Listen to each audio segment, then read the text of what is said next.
welcome to this week's reading vlog. I am just so excited that we are in June. I'm also not really excited that we're in June because it feels like really late in the year. However, it is romantasyathon. I am just so ready to return to my romantasy era. I'm so excited. So I couldn't quite decide in between which books I wanted to read. So I posted a poll on my Instagram. Oh, I'm a silly goose. It's not gonna be over there because it's over here. Okay. I'm kind of living in my spinny chair today. I've been kind of very fidgeting, and I think it's just because I've been sitting here for so long. I just got off a reading sprint with Tori, and I had the absolute best time. I don't know that I've ever been so productive in a reading sprint, but it's because I was so invested in reading the book that I was reading. There's a certain book series that has been on my physical TBR for a very long time, and I have been so excited to get to it, but I've also been kind of keeping it on the back burner. So that way I did have a Carissa Broadbent series ready to go because I was so obsessed with Crohn's and Nyaxia. With her, you know, having a baby and all of that, releases just weren't going to come super often. And I just wanted something to look forward to, something that I could just like keep in the background ready to go. However, I think it's finally time to pick up the War of Lost Hearts trilogy, and this is upside down. This is very upside down. Sorry about that. But I couldn't quite decide which series I was going to start, so I put a poll up on my Instagram. They all decided very quickly, and the results were very clearly Daughter of No Worlds very early on. So we'll see when I get to Blood and Steel. I'm thinking sooner rather than later. However, we are currently reading Daughter of No Worlds. I did do reading sprints with Tori this morning, which I love doing reading sprints. It's just so fun to just hang and chit chat and talk about our books and read our books together. However, I did pick this book up, and I have never had such a productive reading sprint session in my entire life, honestly. Maybe that's being dramatic, but like also not by that much, because I got sucked in, y'all. Okay, I got absolutely sucked in. So I am going to be starting with Daughter of No Worlds this week. Some other books that are on the TBR for this week, but then also Romantasyathon in general. Something that's legit on the TBR is Heat of the Everflame by Penn Cole. I'm really excited about this book. I'm also getting kind of scared about this book because it is so long, and I feel like I need to build up some momentum before I even think about reading anything this chunky. I was definitely in a reading slump in May, and I feel like now that I'm kind of like getting back into it, I need to hurry up and build some momentum before I sit down and buckle in for something as long as this. However, when I do get to it, I know that I'm gonna have the best time. So I'm excited about this one. And then now that I have a hair stuck to it, I did post about all of the books that I have on my physical TBR in my last vlog. However, it's not really doing damage on Kindle because it's all technically, I've already paid my monthly subscription, so I didn't technically buy anything separately. However, I basically returned all of the romance books that I had in my Kindle Unlimited library, and I downloaded a ton of fantasy romance. I'm excited. I've also had some other books that I've owned on my Kindle that I've gotten randomly during like 99-cent daily sale kind of things that I also have. One of those is being The Song of the Marked. I would really like to start the series and get to it. I've had it on my TBR for a really long time. I think Tori actually had said that if you like Throne of Glass, it's kind of similar in the romance to fantasy ratio kind of thing, but then also just the plot is like the vibes are kind of similar. And if we all know, you compare anything to Throne of Glass, and I'm going to be there. So I am really excited to get to that series at some point. That one's kind of lower on the list. However, something that's kind of high on the list, but what I'm saving for when I really need it, is The Veiled Kingdom by Holly Renee. I really want to read this book, and I think 90% of it is because of the cover. I'm obviously obsessed with the pink, but the more like Art Deco-y building kind of situation that's happening, I am obsessed with this cover, and I just feel like it's calling my name. But I'm gonna save it for when I feel like I mentally need a short, spicy something or other to just kind of pop in the middle of these, and I am excited to have that on the back burner.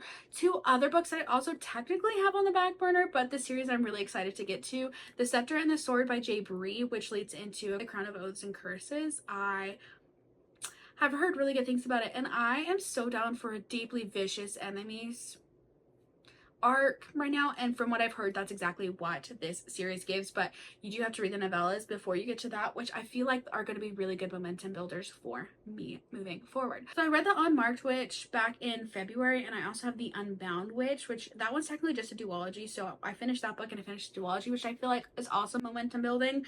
And then the Unblessed Witch is also a novella in that world that are also on my TBR. However, Till Death, I think it's what it's called. It's technically, I'm gonna read it for the standalone prompt, I'm thinking. Technically a series of interconnected standalones, but there's only one right now and it technically is a standalone. So I have heard really good things about it and I'm really excited to read that one. I do have The Curse of Ophelia, which could be a vibe. Lovely, Dark, and Deep by Claudia Kane.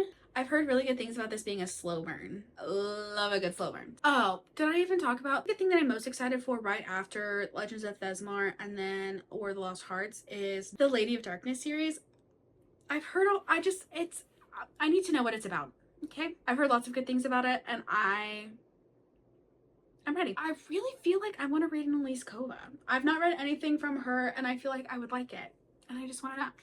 And then the last book that like is technically on my TBR, but it's probably a little bit lower just because I know the pacing is just more slow burn, is Blood Mercy by Bella Roth. I love a good vampire, so that's that on that. So that is everything that is currently on my kind of mental TBR, things that I want to get to series wise. This series that I say arguably as if I'm not actually the most interested in it because I'm not actively in the middle of reading it.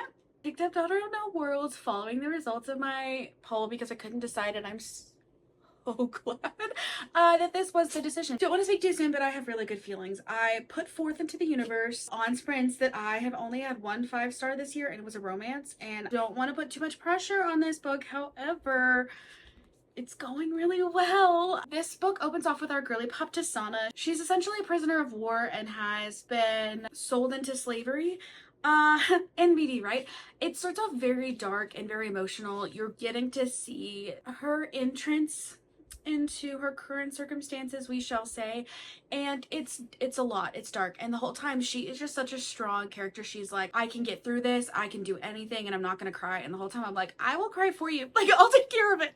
You don't have to worry about it. This is a team effort. I've got the crying on lock because it's just very emotional, but you are so deeply connected to this character because you're seeing them go through this really really deep dark, but instead of them being like, oh, well, I'm just like such a strong character, like whatever, and not actually seeing any of those circumstances which have made them strong or like made them behave in that sort of manner, you're getting to see it. So we've gotten through all of the kind of dark, I say we've gotten through, we definitely have not gotten through if I have any ideas about where anything's going. Now, Tasana is technically a prisoner of war who's sold into slavery. She has now bought her way out of slavery and is going to try to find some help and training to be able to come back and save her friends that are still enslaved. She's left behind kind of a mess, but she's wanting to, you know, learn all the things. She's got some magic. She's wanting to train so she can come back and rescue and save all of her friends, basically. So she's currently in a land in which she doesn't natively speak the language. I really like that the language barrier is written. The way that she's wording things are a little funky. Like, you can tell that she's struggling with the language, and there are certain times in which she like has to repeat words or like ask for explanations on words, or like she'll sound things out in her head, which I think is also kind of helpful to learn how to pronounce names and stuff. But the way that it's written, it's just giving a lot of credibility to this character and the struggles that she's going through actively and the work that she's having to put into her life right now. And it's interesting to read about. So we've got a little bit of a reluctant trainer scenario, Max Antarius, who jokingly said, just call me Max because if you called me by my full name, we'll be here all day, all of the time. And I wasn't expecting to be laughing at some of these points. Things are starting to be like fun and quippy and just bantery, and I am just having a really great time. I think so far, I'm just really invested in these characters. The plot is kind of slowly developing, but I feel like the structure of a plot in which you are, as a reader, taught the magic system as the main character is learning about it. I feel like you're getting parts of that, but she already does know half of the things, but she's learning like some of the more basics and the more harder things that she's not previously learned. And so you're really getting to watch her as opposed to learn everything for the first time. You're watching her just work really hard, and it's giving you a lot of respect for the main character while at the same time not just being like the same old trainee trope. You know what I mean? It's just I'm having a really great time, and I don't want to put too much pressure on it. However, I'm feeling really good about this book. I read during the sprint on my Kindle. The indie hardback edition of Christopher Broadbent's books are just absolutely stunning. So I'm being a little more delicate than I probably need to be, but it's just so pretty and I love it a lot. I'm at the very beginning of chapter 18. So I'm 142-ish pages in, which is almost 30%. So I feel like I've gotten all of the intro good and out of the way, and we're starting to get kernels of things moving forward. And I'm really interested to see where this plot is going. There's some fishy things with Max as to why he's so grumpy all the time, but he genuinely is just so grumpy, and I am living. All these people are showing up at his house, and he's like, you know, one would think that if I moved to the middle of nowhere, no one would just show up. And here you are. It's like, it's just great. I think he's not really expecting Tasana to be what she is, and he's just kind of learning about her, but he never really wanted to be in this scenario in the first place because he has his own things that he's dealing with. So I'm curious what those things are. And I see the little romance kernel starting to pop up. I'm looking forward to the rest of this book, and I'm just excited to see where it goes, and I'm having the best time. Yeah. Maxentarius. I'm getting giggly over this book already, and I think I'm having a really good day. It's a Sunday. My house is clean. I need to fold some laundry, but it's a pretty small load. I have like all of the things that I really need to get done today, so I'm just kind of chilling. And I think that's part of why I'm also having such a good experience, because I'm set up to have fun with this book, and I just am. So that is all for now. I will check back in with you when I have any other updates. Oliver and I have officially been laying on the couch for the last several hours, and I am up to 52%. I can't stop giggling. I'm just like kicking my feet at these two just little cuties. I'm obsessed. Every time that they're like, I have to do this, and Max is like, no, we have to do it, I'm like, I'm living. Update. Things have escalated, and I'm not okay. Yeah, I'm not okay. I was giggling along, having the best time, and then I got to part 2.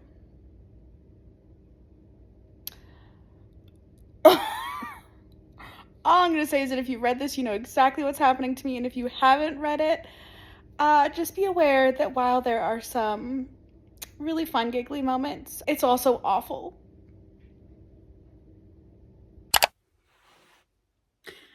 So, y'all know how I have been in a bit of a 5-star drought this year so far. I've only had a singular 5-star. We have a 5-star. This book, I feel like I knew I was gonna like it, but I wasn't quite anticipating how much it was just going to absolutely just like be everything to me. I was just so locked in on this book from the time that I started reading it to the time I finished this book. After I got off reading sprints, I sat down on the couch and I proceeded to read the rest of this book, and in fact I liked it so much that I continued to read Ash and Sun. I read and also finished that last night.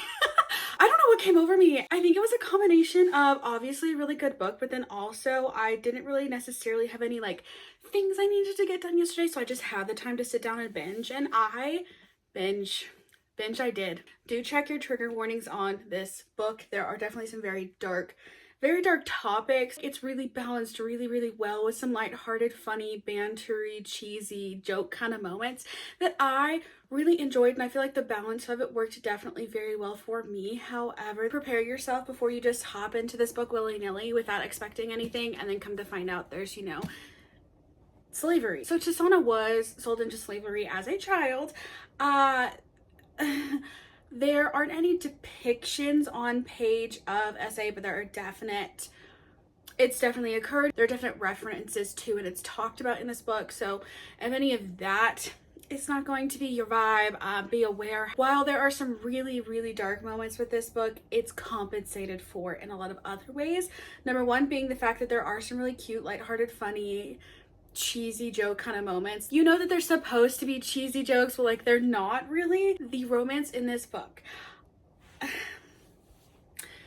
You guys, I think because there are such dark elements and this person has been through quite a lot, she kind of needed just a cute little fluffy, really wholesome romance, and this book is definitely a slow burn, my friends. I feel like their relationship and their friendship happened pretty quickly, but the romance itself, nothing happened until just over 80%, so it's definitely my cup of tea. I was not prepared to be as surprised by this book that I was. Like, again, I knew that I'd like it. I didn't know that I would be obsessed with it, but I didn't know all of the elements.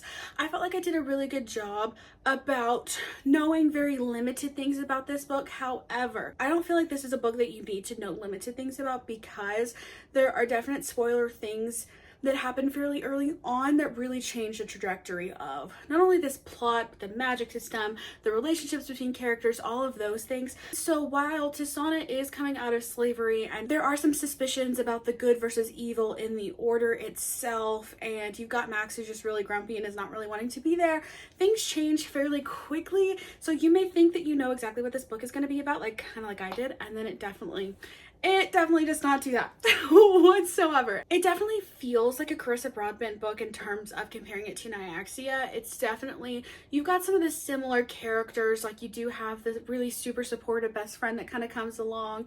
You've got almost like a rivals-ish to friends to lovers situation. Rain versus Max, they're fairly similar in terms of not being this super grumpy male character, which, like, surprise, characters do exist that aren't completely grumpy. He's more so just like the recluse who's just like trying to be left alone, and people just keep dragging him out of it, and he's just very endearing the way that it all occurs. So this book, while it is very, very dark, you get so many cute, fluffy, happy, endearing, very wholesome moments between these characters, but at the same time, there was a twist within the magic system that I was not anticipating, and I was just living for it. The evil in this book is a true lurking evil that feels very inescapable. It's not something that you feel like will get quickly solved. It's a very scary, like, I was kind of the whole time, I think part of the reason that I was so locked in and loaded on this book was the whole time I was reading, I just kept thinking, like, how are they going to fix this? Literally, how are they going to get out of this? And yeah, the ending happened. I felt like the ending of this book, I really did like it. It wasn't just like the most dramatic thing. It definitely set you up for future series. However, it wasn't like the big evil cliffhanger that I feel like just I was anticipating. Whenever I read Serpent, I ended up looking at Redbubble for stickers, and one of the stickers for the series was breathtakingly functional. And I didn't really know in what context that was. However, the context just perfection. Most of the impact of the story was on the story itself rather than some crazy plot twisty ending, and I felt like that really worked for this plot and the way that this book is going, and I felt like the structure of it, I liked it a lot. This book itself is breathtakingly functional. This definitely isn't going to be a book series just for everyone, because it does start off and there are some very continuing, very dark elements to it. However, that's kind of my jam. I also really liked the magic system. It wasn't something that I just felt like I fully understood, and that kept me engaged in trying to figure out what was happening. Like, it wasn't just so simple, but at the same time, I didn't feel like I was confused by anything, which I thought was very helpful. So I think the structure of, you've got this novice training, but like she's only really half a novice, so it wasn't like a full overdone version. You're getting to see a female main character in Tisana who is just, she's a tough cookie. She's also a smart cookie. She's all of the cookies in one. She is just, I finished this at like 7 o'clock last night, and I couldn't quite decide what else I was going to do for the evening. So I picked up Ashen's Son by Carissa Broadbent yet again.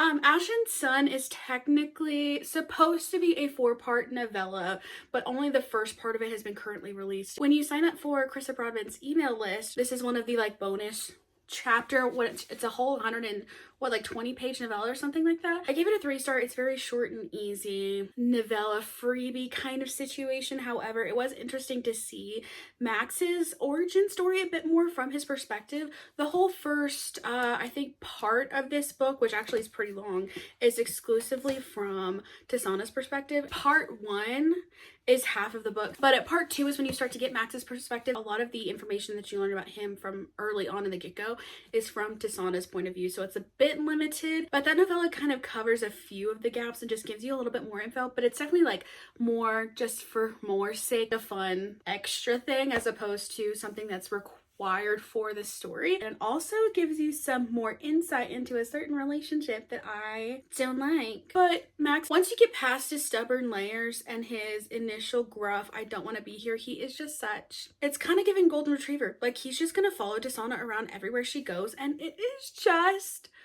so wholesome and so sweet at the same time as them dealing with very, very looming, very scary big bad evil. So I had a really good time. I hurt. Anyways, I have some other options as far as what I want to read this week. Part of me feels like I kind of want to just marinate on Daughter of No Worlds for a little bit and then come back into Children of Fallen Gods, because I don't want to just completely binge read this series and just like have it be over with, because I love it so much. Like, I kind of just want to live in it for a little bit and just extend the enjoyment that I'm having. So I will do some thinking as to what I actually read next. I might pick up Heat of the Everflame. Now that I feel like I've got some momentum going, I will check in with you when I have decided something. Hello friends, happy Thursday. I just got off of work and my brain is just totally gone at this point. We had a very, very busy day, but it's okay because I got to listen to an audiobook for most of it actually. But anyways, I just wanted to give you a little reading update. I decided to be a good nugget and actually pick up Heat of the Everflame. I think I was very intimidated.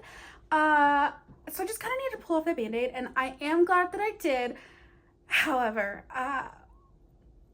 we have some things to talk about, and I'm going to talk about them very carefully because this is book 3 in a series. Let's talk about it. Anyways, so I picked up the book on my Kindle. I got about 6 chapters in, and I was very frustrated. I was definitely supposed to be frustrated. Where you're left off in Glow gives you some conflict, and you're very much so figuring out where to go from said conflict. However, I am now like 300 pages in, and I feel like we're still just trying to get over that hump to get into the next conflict issue. Like, it's just, I feel like we're not really going anywhere, and this is a very long book to not really go anywhere. So I was kind of having a hard-ish time feeling invested in the story and like feeling like we were actually doing something here. And then luckily enough for me, Cassidy, I covers with Cassidy, she posted her video about Fanro audiobooks that she recommends, and this just so happened to be one of the series on her list. So that was obviously my sign that I needed, that I was going to pick this up on audio. So I did. And I am very, very glad that I did, because I feel like it's going a lot faster now, and it's less of a pace issue but more of an engagement issue, because DM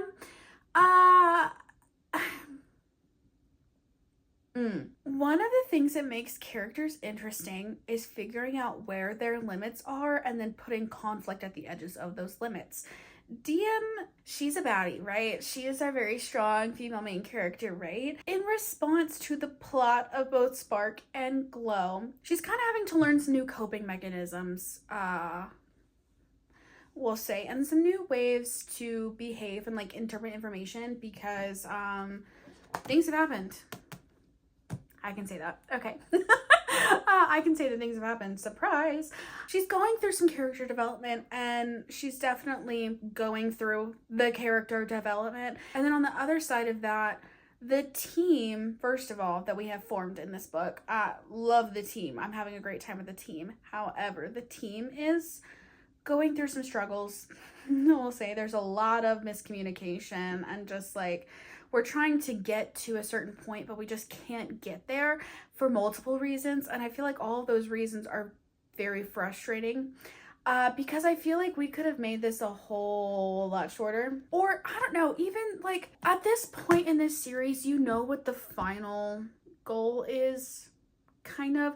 And at this point, we're not really doing anything to achieve that final goal. We're kind of facing setback after setback after setback after setback. I wish that either we had stopped and said, okay, well, this is our new goal for a minute, and then we're going to go and achieve our final goal. Right now, it's just like there's a final goal, and we're having all of these setbacks, and we keep getting all of these things that prevent us from doing anything, and it just feels like it's just very frustrating and like slow. It just feels very frustrating and like very tensiony, but not like the good kind of tension, but just like the tension of everything sucks. And I feel like that experience is definitely what's happening. I'm at 300 pages now. Well, technically, I'm at chapter 35. I'm like 322 pages in. And I feel like that is long enough to have read an entire separate book. And I just feel like I'm at that point where I'm like, okay, so what's next? I do feel like we're at a turning point. So far, I'm not just like having the absolute best time. And I'm hoping that it gets better. I have a feeling that it's gonna get better based on how the endings of her other books go. But I really just hope that I'm not gonna have to wait till the actual ending for it to get that way. I have some theories up. Okay, book is very heavy, so I'm just gonna stick it on my desk here, and we're just gonna pretend that looks super great. The plot is just going in a direction in ways that I don't like. There is some information that's being withheld by certain parties, and I'm getting very frustrated because I want them to just like figure it out, and they're just not figuring it out yet. And they I've got some work to do. So yeah, that's kind of where I'm at with this. I have hopes that it's gonna get better, but like right now I'm struggling. This is definitely my least favorite book in this series so far, and it just sucks because it is such a long book. And it's not even the length itself that's the problem, it's just the number of miscommunication and just kind of like rabbit trails we're going off onto that really just didn't need to happen. And I feel like whenever people complain about this series, I always hear people complain about DM and her decision making, we'll say. And right now, honestly, it's a lot of characters that I'm just like really ready and willing to throttle. And I just have high hopes that they're gonna get it together and everything's going to be better soon. I will say the audiobook, I'm enjoying it a lot. I feel like the narrator is good, and I like the narrator in and of herself. However, one of the weak points of this series for me is the fact that DM does read really young. I feel like the narrator is aging her up a bit. I feel like that's kind of how DM was supposed to be read, as opposed to the more YA feeling that I've been reading it so far. There's currently a lack of one character, and I don't miss him at all, and I'm having a really great time with him not being there. We did also just meet a new character, and I am really enjoying the new character and the dynamic that this character is currently having with another character. Having a great time with that. And as far as the romance is going, I'm having some issues with the romance because I want everything just to be sunshine and rainbows, and it is technically a slow burn, but it's on a slow burn in the sense that like we're still developing all of these feelings. We've kind of already developing, but we're just having some struggles just talking it out, and I need them to get it together with haste. Anyways, that is all. I will check in with you when I've read some more. I think tonight I'm finally going to, now that I'm sitting here in my office and I'm like by the printer, I'm going to get some bullet journal things done, which means I will have more time for an audiobook tonight. And hopefully by the time that I check in with you next, everyone has gotten their act together and I have some good things to discuss. TTYL. Hi friends, quick little parking lot update because I don't know what kind of rock I've been living under this whole week, but apparently KA Lent is doing a signing at our Barnes & Noble, which I'm pretty sure that I knew that she lived in Lubbock, but I also think that I forgot. But I was so shocked to find out that she lived in Lubbock, but also I feel like I remember looking at her Goodreads profile and seeing Lubbock and just being like, oh, and then never thinking anything of it ever again for some reason, and I just don't really know where my brain was at. However, one of my book club friends said that she came and got a signed copy of her new book, and I ran. First of all, this book is supposed to be a urban romantasy. I told myself this is going to be a really quick update. Now I'm kind of like, I'm nervous. I think I remember Sarah Crowley talking about it at some random point, how being a fangirl is the only way to live. And I fully agree with that statement. And also, I feel like I'm an extra fangirl over authors because authors. And do I just like walk up and say hi? How does, okay, if you've ever been to an author signing, which I've been to, technically, this will be my third one, I guess. What's the appropriate protocol? Do you just like walk up and like, hi, I'm obsessed with you? Like, how does that conversation go? Also, I didn't even realize that this book had officially released yet. I don't know what rock I've been living under. Clearly it was a couple of boulders or something dramatic, because that's the only way that I tend to live, is just extra dramatic. I also was on a no-buy week, and I told myself that I was not going to buy a single book this week, and I feel like this is the perfect exception.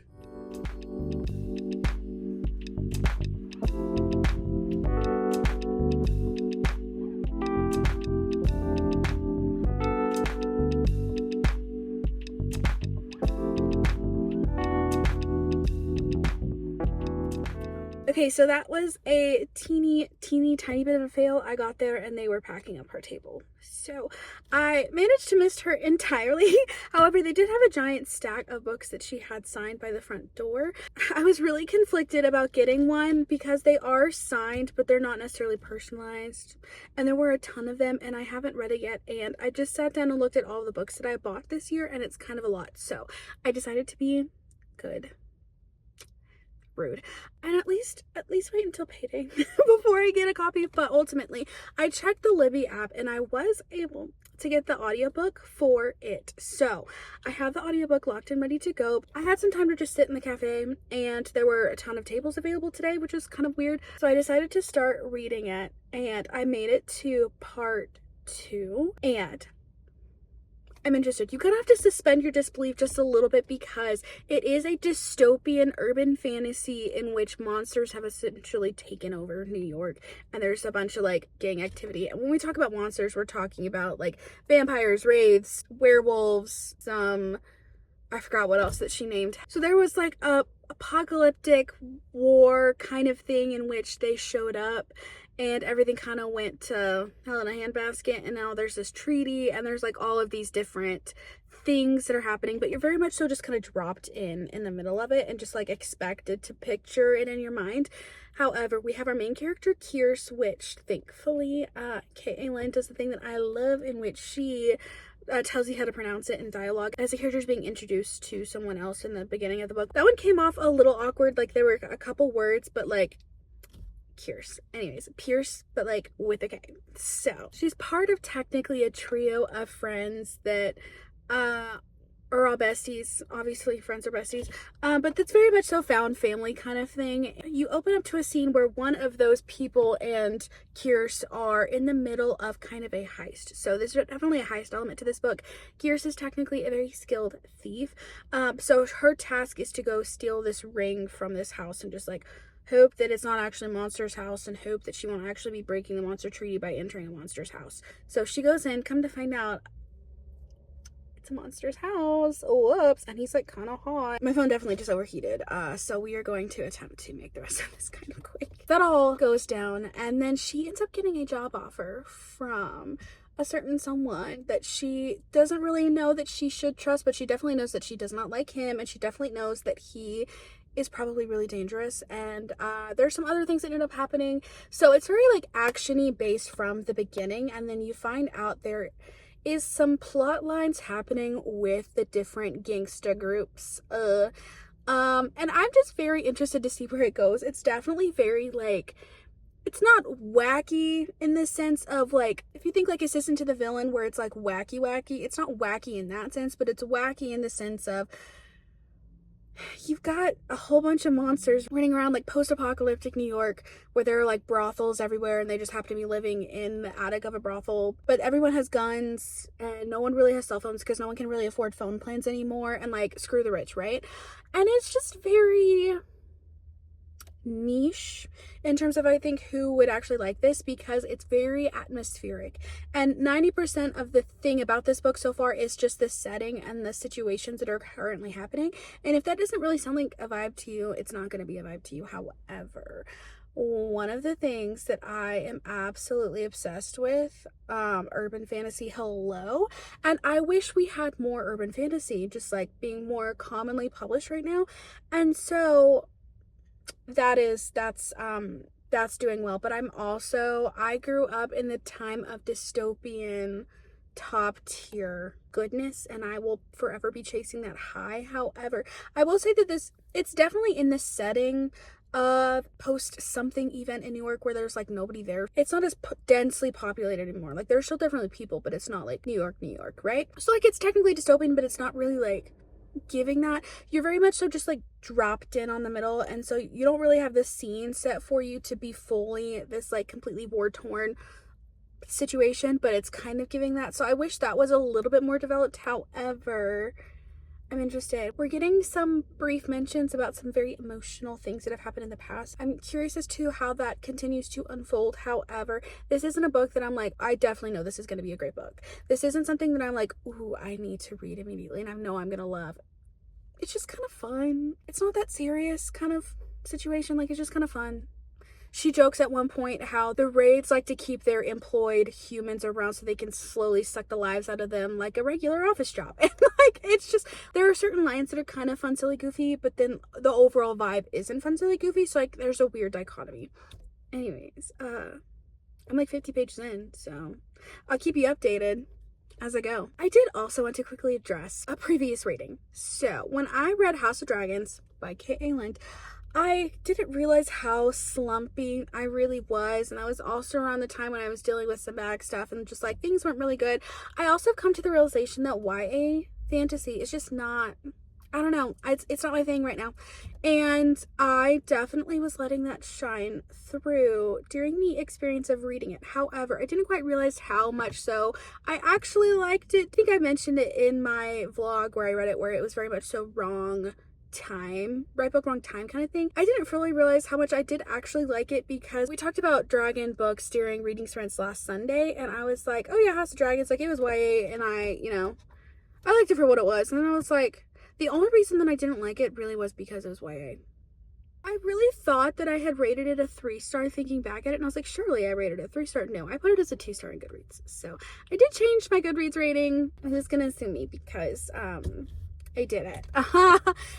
Yeah, but I am excited to give her another try on another book that I feel like would be more suited to my personal reading taste. I don't know what I got against YA. It's just, I don't know. We got some beef that we got to work out, I guess. Anyways, I did also want to give you a little Heat of the Everflame update. I'm struggling. It feels so long and so dragged out, and I don't necessarily feel like this entire book really was necessary. Like, I feel like we could have gone about doing this plot a little bit of a different way.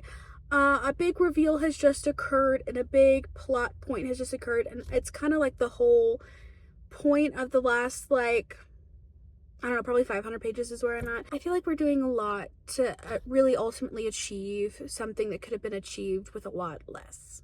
So, but I feel like if you are obsessed with the writing and the story, you would definitely be enjoying the crap out of this book because it's just like a lot of it, so you're gonna get more, and I guess more is more sometimes. However, for me, I'm feeling like DM is just making some choices, and it comes off as DM making some choices, but ultimately it's plot decisions and Luther decisions. Like, there's this whole incident that you knew what was happening, but it lasted like, at least I have to go back and look and see how long it actually did, but it felt like it took 100 pages to finally get some resolution on this one thing that you definitely knew was happening but just wasn't being addressed because they just didn't, like, oh well, I have to go talk to this person. It was very much so giving, oh, mom's calling, I gotta go. And I was just like, I need this to happen differently. I don't know. I really have hopes for the last book in this series though, because I feel like we're going in a direction that's really fun. However, DM right now, she's getting a lot of good things happening. She's starting to become very powerful with very few flaws in the conflict itself. Like right now, the conflict isn't her actually achieving her goal and that goal being hard. The conflict is very much so even getting to the goal. Like, she is so far over here and embroiled in all of this stuff where she can't even actually get to the final goal and like fix the things that are happening over here because she's too busy like rabbit trailing over here. And I need her to just, it's not even necessarily that I need her to get it together, it's that I need everyone to get it together, and I need them to just